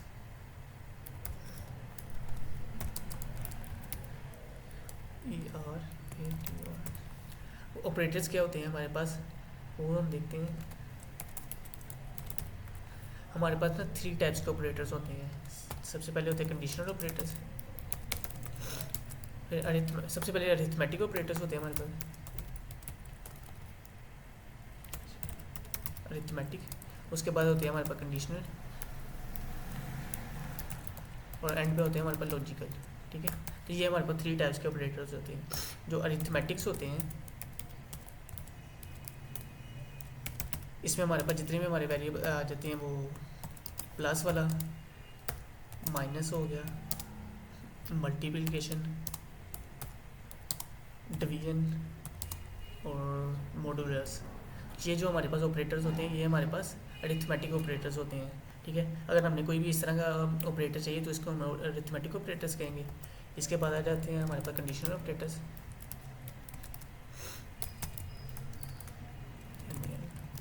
कंडीशनल ऑपरेटर्स हमारे पास आते हैं कि लेस देन का साइन अगर हमें चाहिए, कि अगर हमने चेक करना है कि कोई कंडीशन हमारी लेस देन है कि नहीं। उसके बाद ग्रेटर देन का sign, less than equal to, फिर ग्रेटर देन इक्वल टू, और उसके बाद हमारे पास एक होता है नोट, ये वाला।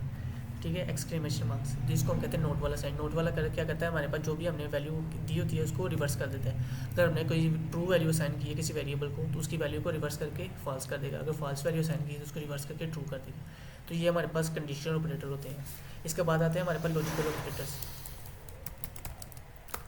लॉजिकल ऑपरेटर्स होते हैं हमारे पास 3 टाइप के। ये नोट हमारे पास नहीं है, अगर नोट इक्वल टू, ये हमारे पास कंडीशनल ऑपरेटर होता है कि हमने चेक करना है कि क्या नोट इक्वल है कि नहीं है। उसके बाद हमारे पास कंडीशनल ऑपरेटर्स में डबल इक्वल आ जाता है और ट्रिपल इक्वल आ जाता है। तो ये भी हमारे पास क्या कंडीशनल ऑपरेटर्स होते हैं कि हमने चेक करना है कि क्या हमारी वैल्यूज़, अब डबल इक्वल तब यूज़ किया जाता है जब हमने चेक किया हो कि क्या एक वैल्यू दूसरी वैल्यू की इक्वल है कि नहीं है। तो उस केस में हमारे पास ये डबल इक्वल यूज़ होता है। और ट्रिपल इक्वल यूज़ होता है कि क्या जब हमने टेस्ट करना हो कि एक वैल्यू दूसरी वैल्यू की इक्वल है या नहीं है, और साथ ये भी टेस्ट करना हो कि दोनों की डाटा टाइप सेम है कि नहीं है। डाटा टाइप मैंने ऊपर बताया कि क्या होती है हमारे पास, अगर दोनों की डाटा टाइप भी टेस्ट करनी हो फिर हम ट्रिपल इक्वल का साइन यूज़ करते हैं, ठीक है। इसके बाद आती है हमारे पास लॉजिकल ऑपरेटर। लॉजिकल ऑपरेटर्स हमारे पास होते हैं हैंड ऑपरेटर, उसके बाद नोट ऑपरेटर और नोड, ये वाला, ये इस लॉजिकल ऑपरेटर के केस में यूज़ होगा। अब एंड ऑपरेटर कब यूज़ किया जाए, जब हमने दो कंडीशन को चेक करना हो कि दोनों हमारे पास ट्रू है कि नहीं है। फॉर एग्जांपल हमने टेस्ट करना है कि दो मेरे पास कंडीशन हो कि क्या जो यूज़र है वो स्टूडेंट है और क्या वो क्लास जो है ना 5th में पढ़ता है कि नहीं है। अगर या वो स्टूडेंट भी हो और क्लास 5th में पढ़ता हो, दोनों कंडीशन हमारे पास ट्रू होंगी, तब हमने उसको जो है ना कोर्स असाइन करना है। तो ये इस तरह की कंडीशन अगर चेक करनी हो तो तब हम एंड ऑपरेटर यूज़ करते हैं। और जब हमने कंडीशन चेक करनी हो क्या स्टूडेंट क्लास 5th में है और वो स्टूडेंट है या नहीं है, दोनों में से एक कंडीशन भी हमने चेक करनी हो कि एक कंडीशन में ट्रू हो तो हम उसको कोर्स असाइन करते हैं। तो उस केस में हम क्या करते हैं, और ऑपरेटर यूज़ करते हैं। और नोट ऑपरेटर यूज़ हम मैंने ऊपर बताया कि नोट ऑपरेटर तब हम यूज़ करते हैं जब हम किसी वैल्यू को रिवर्स करवाना हो, तो उस केस में हम नोट ऑपरेटर यूज़ करते हैं। तो ये सारे जो ऑपरेटर्स होते हैं ये हमारी कंडीशंस के अंदर यूज़ किए जाते हैं। अब हम कंडीशंस करते हैं।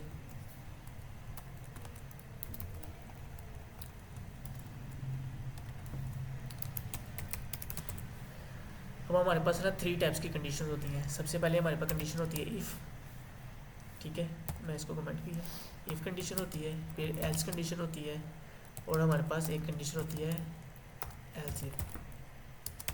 ये तीन हमारे पास कंडीशन यूज़ की जाती है। इफ़ कंडीशन यानी कि हम चेक करने के लिए अगर, या आपने लफ्ज़ सुना उर्दू में, अगर ये चीज़ है तो हमने ये काम करना है, अगर ये चीज़ नहीं है तो हमें ये काम करना है, और अगर ये काम हो जाता है तो हमें ये काम करना है। इस तरह की कंडीशन आपने उर्दू में सुनी होगी। तो इस काम को करने के लिए प्रोग्रामिंग के अंदर हम इस तरह का, अगर जो अगर वाला कॉन्सेप्ट यूज़ होता है तो इसको यूज़ करने के लिए हम इफ़ कंडीशन या एल्स कंडीशन यूज़ करते हैं।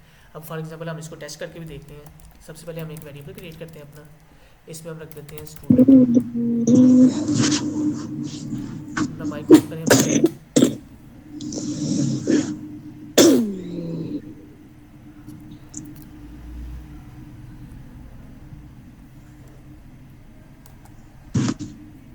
अब्दुल्ला जी अपना माइक ऑफ करें।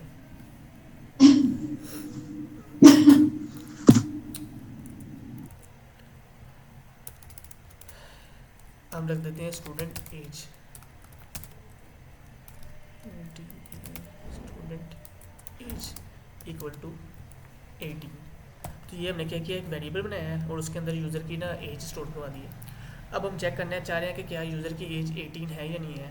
अगर यूज़र की एज 18 होती है तो हमने ये काम करना है, अगर 18 नहीं होती तो हमने दूसरा जो है ना एल्स वाला काम करना है। तो इसके लिए हमने क्या करना है, कंडीशन यूज़ करनी है। कंडीशन जब भी आपने यूज़ करनी है सबसे पहले हमने क्या करना है, कीवर्ड लिखने होते हैं। जैसे हमने वेरिएबल बनाया तो हमने क्या किया था, कीवर्ड्स लिखे थे। तो ये हमारे पास कॉन्स्टेंट और लेट ये कीवर्ड है, ठीक है। इस तरीके से आपने क्या करना है, जब इफ एल्स कंडीशन लगाने तो सबसे पहले आपने कीवर्ड यूज़ करना है इफ़ का। उसके बाद आपने ये वाले एरो लगाने हैं इस तरीके से। इस एरो के अंदर हम कंडीशन लिखते हैं अपनी, और कंडीशन लिखने के बाद आपने क्या करना है, ये वाली ब्रैकेट लगानी होती है। इसको हम कहते हैं कर्ली ब्रैकेट्स, ठीक है। अभी ये एरर इसलिए दे रहा है क्योंकि हमने इसके अंदर कोई वैल्यू असाइन नहीं की हुई, ठीक है। जैसे वैल्यू असाइन करेंगे ये एरर रिमूव हो जाएगा, ठीक है। तो जब इफ़ कंडीशन लगानी है आपने इस तरीके से लिख देनी है। और अगर उसके बाद हम चाहते हैं कि अगर ये हमारे पास कंडीशन ट्रू होती है तो हमने ये काम करना है, और अगर कंडीशन ट्रू नहीं होती तो हमने दूसरा काम करना है। तो जब कंडीशन ट्रू नहीं होगी दूसरा काम करने के लिए आपने क्या करना है, एल्स वाला यूज़ करना है। उसके लिए आपने क्या करना है, अब यहाँ नीचे भी लिख सकते हैं इस तरीके से, और एल्स के केस में आपने इसको इस तरीके से लिखना है। तो ये हमारे पास इफ़ एल्स कंडीशन जो होती है वो इस तरीके से यूज़ की जाती है। सबसे पहले आपने इफ़ कंडीशन लिखनी होती है, उसके बाद एल्स कंडीशन लिखनी होती है। अब इफ़ के अंदर हमने बताना है कि अगर स्टूडेंट का जो है, अपने वेरिएबल जो बनाया स्टूडेंट का, अगर स्टूडेंट की एज डबल इक्वल टू, या इक्वल भी लगा देंगे, अगर 18 होती है, बल्कि डबल इक्वल ही लगाएंगे। अगर स्टूडेंट की एज डबल इक्वल होती है 18 के, यानी कि ये हमने कंडीशन लगा दी कि अगर यूज़र की एज 18 होती है तो कंसोल के अंदर हमने मैसेज प्रिंट करवा देना है। अब पहले हमने वेरिएबल्स लिखे थे, अब इसके अंदर हम क्या करते हैं, कंसोल के अंदर स्ट्रिंग मैसेज भी लिख सकते हैं। वो हम इसके अंदर लिख देते हैं स्टूडेंट इज 18 ईयर्स ओल्ड। तो ये मैसेज आ जाए। अगर ये हमारे पास यूज़र स्टूडेंट जो होता है वो 18 से कम होता है तो तब हमने दूसरा मैसेज शो करवा देना है। यहाँ पे इसको एंड किया तो एल्स के अंदर हम दूसरा मैसेज लिख देते हैं, कंसोल के अंदर आ जाएगा कि स्टूडेंट इज़ लेस दैन 18, ठीक है। तो ये हमारी कंडीशंस आ गई। हमने सबसे पहले इसमें क्या होगा कि वेरिएबल क्रिएट किया, उसके बाद कंडीशन को चेक किया कि स्टूडेंट की एज 18 है या नहीं। अगर तो यूज़र की एज 18 हो जाती है तो हमने ये वाला मैसेज शो करवा देना है, अगर 18 नहीं होती तो हमने ये वाला मैसेज शो करवा देना है, ठीक है। अपना इफ एल्स कंडीशन को लिखने के लिए आप सेपरेट भी लिख सकते हैं, और एक तरीका होता है कि आपने यहाँ पे इस तरीके से लिख दिया।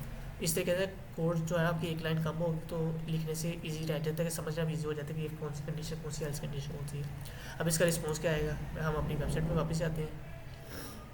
मैंने पेज को रिफ्रेश किया तो हमारी यूज़र की एज हमने उसके अंदर जो वेरिएबल के अंदर वैल्यू कितनी असाइन की थी 18। उसने क्या किया, चेक किया कि क्या यूज़र की एज 18 थी कि नहीं, तो उसने हमारे पास, आपको पता है कि हमने 18 असाइन किया तो वैल्यू हमारे पास 18 आ गई। तो जो इफ़ कंडीशन के अंदर हमारे पास मैसेज था वो वाला मैसेज प्रिंट हो गया है। अगर अब मैं यूज़र की एज को कम कर देता हूँ, मैं यहाँ पे कर देता हूँ 12 कर देता हूँ, तो अब क्या होगा हमारे पास, ये देखें, अब हमारे पास दूसरा मैसेज प्रिंट हुआ एल्स कंडीशन वाला, यानी कि ये वाला मैसेज प्रिंट हुआ, वो ऊपर वाला मैसेज प्रिंट नहीं हुआ। अब ये चला कैसे, वो क्या है, सबसे पहले इस पॉइंट पे आया, इस पॉइंट पे आने के बाद क्या किया, और मैंने बताया कि वेरिएबल जब क्रिएट किया तो उसने हमारे पास मेमोरी के अंदर बॉक्स बना तो उसके अंदर वैल्यू असाइन की। तो उसने क्या किया, इस कंडीशन में आने के बाद उस बॉक्स के अंदर गया, बॉक्स के अंदर जाने के बाद क्या है कि वैल्यू को वेरीफाई किया कि क्या हमारे पास जो वैल्यू यूज़र चाह रहे हैं वो वैल्यू है कि नहीं है। तो इससे क्या किया, तो इस वैल्यू को हमारी उस वैल्यू से कंपेयर किया। तो डेवलपिंग ही कर सकता है यूज़र, तो नहीं यूज़ कर सकता जी, ये जो डेवलपर है उसने यूज़ करना है। अगर हमने जो यूज़र होते हैं उसके लिए क्या करना है, सिर्फ इंटरफेस बना के देना होता है कि यूज़र वहाँ पे सिर्फ अपनी वैल्यूज़ को एंटर कर सके। जो बैकेंड में सारा काम होता है, यानी कि जो फॉर्म फिल करने के बाद बैक पे जो काम हो रहा होगा सारा वो डेवलपर नहीं करना है। अब ये सारा कोडिंग वाला पार्ट है, ये सारा डेवलपर नहीं लिखना है।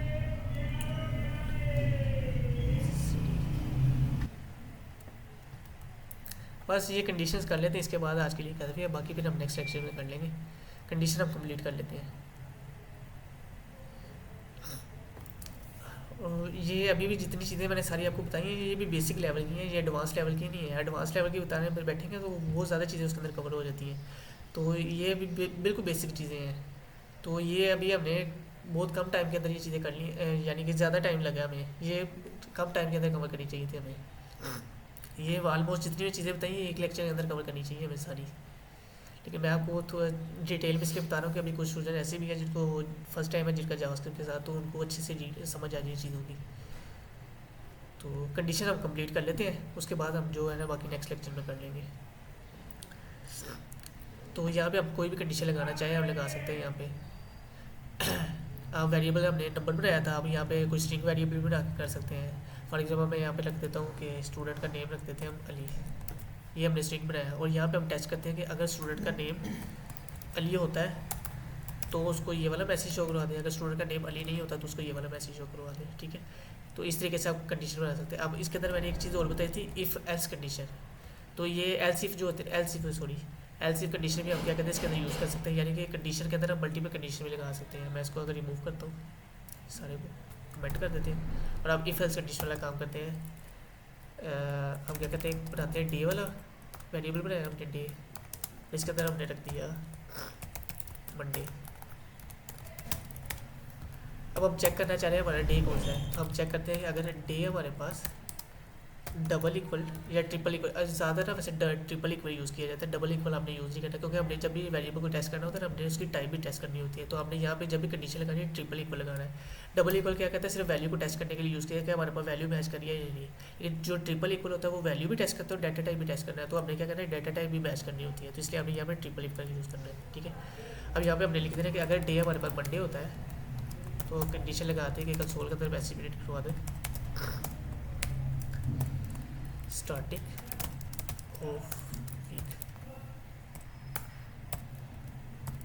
और अब यहाँ पे इफ़ एल्स कंडीशन हम लगा देते हैं, एल्स इफ कंडीशन है, ठीक है। एल्स इफ आपने इस तरीके से लिखना है, और इसके अंदर भी फिर दोबारा कंडीशन लगेगी आपकी, ठीक है। इस तरीके से मैं यहाँ पे लिख देता हूँ, अगर डे हमारे पास ट्रिपल इक्वल हो जाता है फ्राइडे, फ्राइडे थर्सडे लिख देते हैं, थर्सडे का हम टी बड़ा कर देते हैं। तो हम यहाँ पे मैसेज शो करवा देंगे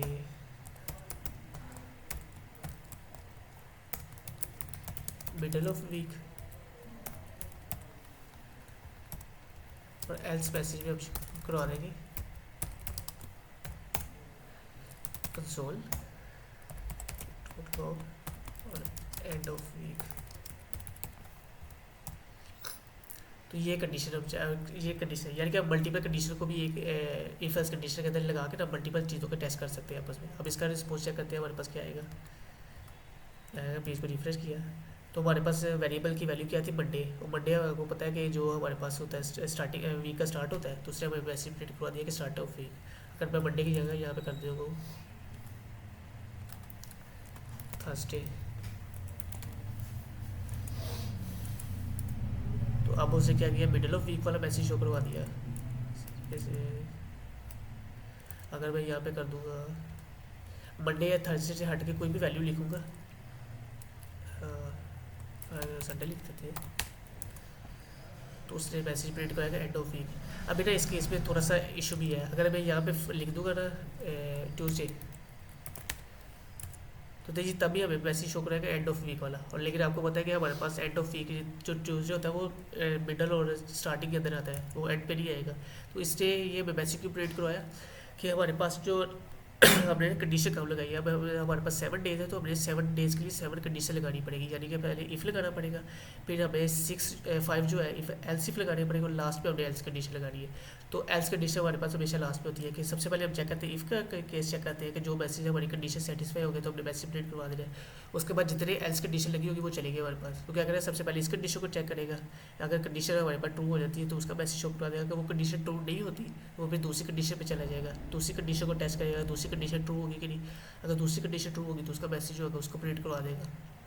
इस तरीके से जितनी हमारी एल्स इफ कंडीशंस लगी होगी सबको टेस्ट करता जाएगा, जो जो हमारे पास वेरीफाई होती है उससे टेस्ट करवा देगा। अब हमारे पास अगर हमने थर्सडे लिखा था तो इस केस में हमारे पास ये वाली कंडीशन वेरीफाई हो रही है, तो उससे क्या कहते हैं इसके अंदर जो वैल्यू आई थी वो रिस्पॉन्स दे दिया था। उसके बाद वो कोड को रुक जाता है, यानी कि इसको एंड कर देता है। लेकिन जब हमारी सारी कंडीशन फॉल्स हो जाएगी, यानी कि ये कंडीशन भी हमारी चेक की कोई रिस्पॉन्स नहीं है, कंडीशन हमारी फॉल्स हुई, फिर नेक्स्ट कंडीशन पे है कंडीशन टेस्ट की, कंडीशन फॉल्स हुई, तो उससे क्या किया, इसको स्किप कर दिया, एल्स को स्किप किया। तो उसके केस में क्या कहता है वो एंड में जाता है, जो एंड में एल्स की कंडीशन होती है उसको चला देता है। अभी ट्यूसडे के केस में क्या था, उसने सबसे पहले चेक किया था कि क्या डे ट्यूसडे है, तो उसने वेरीफाई किया, मंडे को ट्यूसडे से कंपेयर किया तो दोनों सेम नहीं है। उसने क्या किया, इस कंडीशन को स्किप कर दिया। नेक्स्ट है मंडे, उसने ट्यूसडे को थर्सडे से कंपेयर किया तो ये भी हमारे पास सेम नहीं थे, तो उसने क्या किया, इस कंडीशन को भी स्किप कर दिया। हमारे पास एल्स इफ वाली कंडीशन को भी स्किप कर दिया। अब एल्स जब पहली 2 कंडीशन को स्किप किया तो हमारे पास जो लास्ट कंडीशन बची थी एल्स वाली, तो उसने क्या किया, उसके अंदर जो मैसेज है उसको प्रिंट करवा दिया, क्योंकि उसने रिस्पॉन्स कोई ना कोई देना है। ये हमने क्या किया, छोटा सा प्रोग्राम लिखा है, या इसको कहते हैं कोड लिखना, हमने छोटा सा कोड लिखा है। तो उसने क्या कहता है, जब हमारे पास एल्स कंडीशन जितनी भी कंडीशन है सारी फॉल्स हो जाए ना, तो जो एंड वाली कंडीशन होती है वो लाजमी चलती है, क्योंकि हमें कोई ना कोई रिस्पॉन्स चाहिए होता है हमारे कोड का। तो उससे क्या किया, सारी कंडीशन को चेक करने के बाद जो एल्स के अंदर कंडीशन थी उसके अंदर जो मैसेज आया उसने उसको वो जो लास्ट मैसेज है उसको प्रिंट करवा दिया। तो ये आज के लिए इतना ही काफ़ी है, फिर ज़्यादा हो जाएगा अगर काम आपको ज़्यादा समझाएंगे। मैं ये फाइल भी शेयर कर देता हूँ आपको। आपने क्या करना है, इस सब की चीज़ों की प्रैक्टिस करनी है। अब आपने क्या करना है कि ना एक छोटा सा कैलकुलेटर बनाना है आपने, कि सबसे पहले आपने एक वेरिएबल क्रिएट करना है और ये वहाँ उसके अंदर सिंबल पास करने हैं आपने, वो जो स्पेशल कैरेक्टर्स है ना, तो स्पेशल कैरेक्टर को लिखने के लिए आपने वही सेम काम करना है। आप यहाँ पे कर सकते हैं इस तरीके से, सिंबल लिख लें इसको और इक्वल लगा के इसके अंदर आपने कुछ सारे ना आपने यूज़ करनी है, प्लस वाला हो गया या इस तरीके से मल्टीप्लाई, तो आपने इस तरीके से बनाने हैं। और आपने सारी कंडीशन लगा के चेक करनी है। अगर तो हमारे पास प्लस होता है तो आपने 2 वैल्यू को प्लस करना है, ठीक है। अगर आपके पास माइनस होता है 2 वैल्यू को माइनस करना है। इसका मैं थोड़ा सा हिंट दे दूँ ना आपको, कि अगर हमारे पास सिंबल ट्रिपल इक्वल हो जाता है हमारे पास स्टडी के, तो आपने क्या करना है, कंसोल के अंदर 2 वैल्यू को 2 + 2 इस तरीके से 2 वैल्यू को प्लस कर देना है, ठीक है। तो आपने क्या करना है, आपने इस कंडीशंस बनानी है। आपने सबसे पहले करना है प्लस के लिए, ये आपने प्लस के लिए करना है, तो उसके बाद माइनस के लिए, मल्टीप्लाई के लिए, डिवीजन के लिए, और एक होता है हमारे पास मॉड्यूलस ऑपरेटर। ये मॉड्यूलस ऑपरेटर हमारे पास यूज़ होता है वो उसके केस में मॉड्यूलस हमारे पास होता है जो अगर हम डिवाइड करें तो जो हमारे पास रिमेनिंग बच जाते हैं उसके केस में हमारे पास ये यूज़ किया जाता है। तो ये आपने क्या करना है, इस कैलकुलेटर एक छोटा सा बनाना है, उसके अंदर ये सारी कंडीशन लगानी है कि जो कंडीशन जो वेरिएबल के अंदर कैरेक्टर पास करें उसके अकॉर्डिंगली वो कंडीशन चले और उसका हमारा रिस्पॉन्स है। तो ये आपने छोटा सा काम करना है, असाइनमेंट ये है आपकी। और आपने बाकी जो ऊपर चीज़ें उन्हें सारी कवर की, इसकी प्रैक्टिस भी करनी है सारी चीज़ों की। मैं यहाँ पे लिख देता हूँ असाइनमेंट।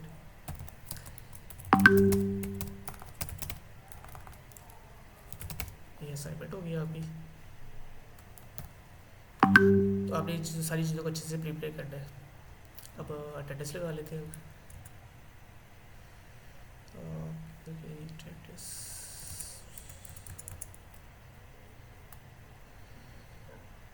उबैदुल्ला, यहाँ पर चैट के अंदर मैसेज करते रहिए जो जो प्रेजेंट है। उबैदुल्ला प्रेजेंट है।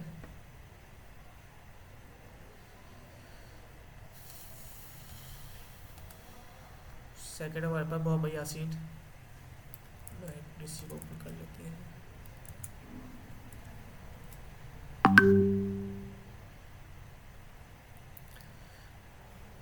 ठीक है, अब हमारे पास उस्मान शहजाद भी प्रेजेंट नहीं है।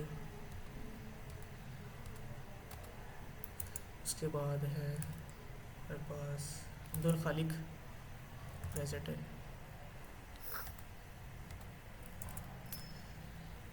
नेक्स्ट है हमारे पास मोहसिन अली एब्सेंट है। नेक्स्ट है अरूज अली प्रेजेंट है। नेक्स्ट अब्दुल हादी प्रेजेंट है। अब्दुल हादी के बाद अब्दुल्ला प्रेजेंट। अब्दुल्ला के बाद हमारे पास है मुसम्मिल एब्सेंट है। मुसम्मिल के पास अब्दुल समद वो भी एब्सेंट है। इसके बाद तैयब वकील ये भी एब्सेंट है। तैयब के बाद हमारे पास आते हैं मोहम्मद हुसैन। तैयब वकील ठीक है। आगे हमारे पास मोहम्मद हुसैन भी एब्सेंट है। सेटअप ये भी एब्सेंट है हमारे पास। नेक्स्ट हमारे पास उज़ैर है, आमना एंड अब्दुल वकील तीनों प्रेजेंट है हमारे पास। प्रेजेंट है। चलिए ठीक है स्टूडेंट्स, तो अच्छे से प्रैक्टिस कीजिएगा जो आज हमने कवर किया है। मैं वीडियो पे भी अपलोड कर देता हूँ, तो वहाँ से आप वीडियो भी देख सकते हैं। ओके, अल्लाह हाफिज़।